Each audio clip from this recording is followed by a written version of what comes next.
सुप्रभात बच्चों। कक्षा 5वीं, विषय हिंदी, उपविषय पाठ 2, ध्वनि तथा वर्ण। पुस्तक का नाम नई गुलमोहर हिंदी व्याकरण, व्याख्यान 1। इस व्याख्यान में हम वर्ण तथा उसके भेदों के बारे में जानेंगे। सबसे पहले है वर्ण। उच्चारित ध्वनियों को लिखकर व्यक्त करने के लिए बनाए गए लिखित चिन्ह वर्ण कहलाते हैं। जैसा आप देख रहे हो, कुछ शब्द लिखे हुए हैं, बस, फल, हाथी। ये शब्द हैं, लेकिन ये किससे बने हैं? वर्णों से। जैसे ब, अ, स, अ क्या बन गया? बस। अगला है फ, अ, ल, अ क्या बना? फल। ह, आ, थ, ई बन गया हाथी। बच्चों, ध्वनि अर्थात वर्ण के 2 भेद होते हैं, स्वर तथा व्यंजन। पहले हम जानेंगे स्वर के बारे में। स्वर क्या होते हैं? जिन वर्णों के उच्चारण में हवा बिना किसी रुकावट के मुंह से बाहर आती है, वे स्वर कहलाते हैं।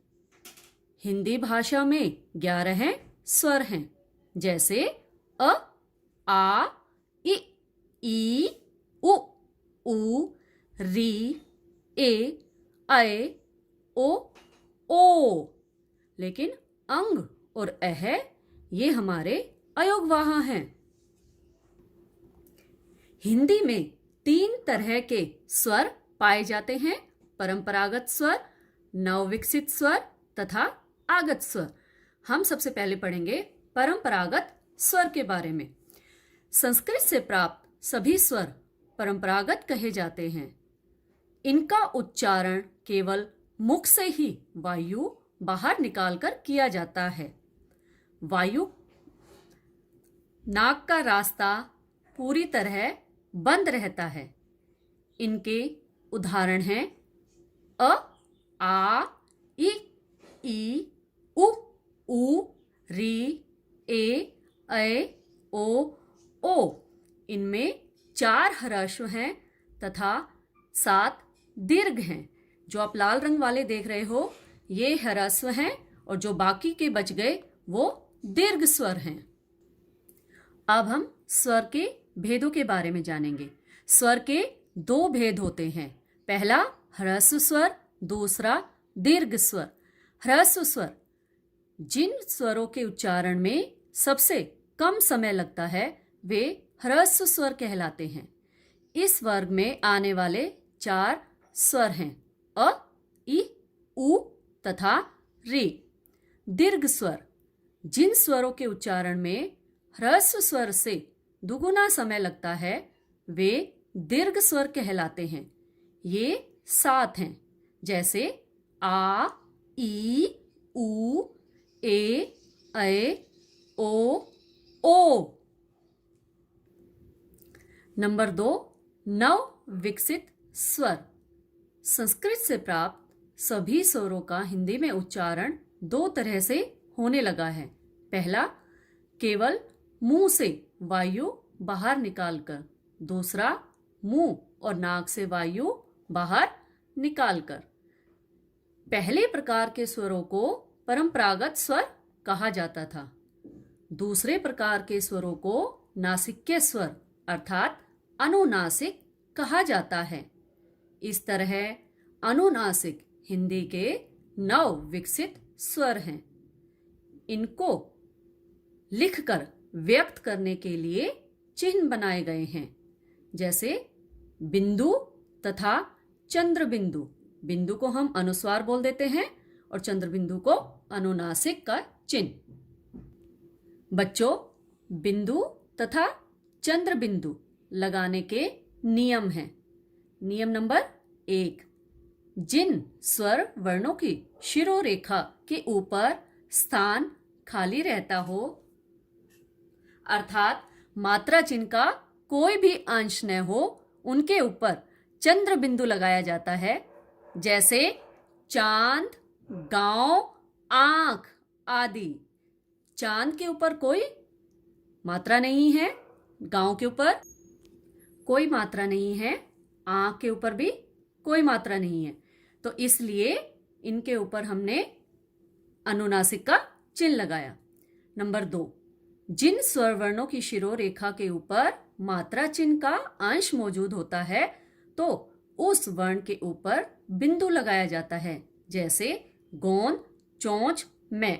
अब आपने देखा कि गोंद के ऊपर भी मात्रा है शिरोरेखा के ऊपर, चोंच में भी और मैं में भी, इसलिए हमने यहां पर अनुस्वार का चिन्ह लगाया।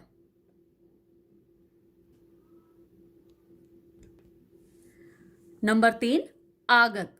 आगत का अर्थ है आया हुआ। जो स्वर अंग्रेजी आदि अनेक विदेशी भाषाओं के शब्द हिंदी में आ जाने के कारण आ गया है, वह आगत स्वर कहलाता है। यह स्वर हमारे परंपरागत स्वरों में नहीं था, अतः वर्णमाला में इसके लिए कोई वर्ण भी नहीं था। हिंदी में इसके लिए ओ वर्ण बनाया गया है और हम ओ स्वर वाले शब्दों को इस प्रकार लिखते हैं: ऑफिस, ऑर्डर, कॉफी, डॉक्टर आदि। बच्चों, हर भाषा में व्यंजनों का उच्चारण हमेशा स्वरों के साथ मिलाकर ही किया जाता है, परंतु हिंदी में हम न केवल स्वरों तथा व्यंजनों को मिलाकर बोलते हैं, बल्कि मिलाकर लिखते भी हैं।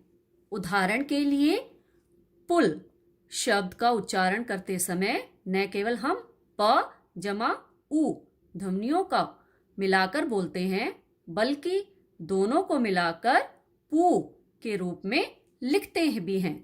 इसलिए हिंदी की वर्णमाला में स्वरों के लिए 2 तरह के वर्ण बनाए गए हैं। पहला, स्वतंत्र रूप से उच्चारित होने वाले स्वरों के वर्ण। दूसरा, व्यंजनों के साथ मिलाकर बोले जाने वाले स्वरों के वर्ण। व्यंजनों के साथ मिलाकर बोले जाने वाले स्वरों के वर्णों को ही हम मात्रा चिन्ह कहते हैं। स्वतंत्र रूप से उच्चारित स्वरों के वर्ण अ, आ, ई, उ, री, ए, ऐ, ओ, आ, ओ। अब इनके मात्रा चिन्ह में हम इस प्रकार प्रयोग करते हैं। सबसे पहले आता है अ। अ स्वर हिंदी के प्रत्येक व्यंजन वर्ण में मिला हुआ है, अतः अ वर्ण की कोई मात्रा नहीं होती है। इसलिए हम अब आ से शुरू करते हैं। तो आ का हम क व्यंजन की मात्रा के साथ क के साथ प्रयोग करते हैं। जैसे आ मिला दिया क में तो बन गया का, क के साथ छोटी मिला दी तो बन गया की, क बड़ी लगा दी तो की, क के छोटे उ की मात्रा लगा दी तो बन गया को, क को बड़े उ की मात्रा लगा दी तो बन गया कू, क पे री की मात्रा लग गई तो बन गया क्री, क पे ए की मात्रा लगने से बन गया के, क पर ऐ की मात्रा लगने से बन गया क पर ओ की मात्रा लगने से बन गया को, और ये आगत जो ध्वनि थी उसकी मात्रा लगने से बन गया को, क पर ओ की मात्रा लगने से बन गया को। बच्चों, व्याख्यान 1 से संबंधित आज आपका गृह कार्य है, नीचे दिए गए प्रश्नों के उत्तर सोचकर कॉपी में लिखो। आपने ये उत्तर साफ व सुंदर लेख में कॉपी में लिखने हैं। प्रश्न 1, वर्ण किसे कहते हैं? प्रश्न 2, ह्रस्व स्वर कौन कौन से होते हैं? प्रश्न 3, दीर्घ स्वर किसे कहते हैं?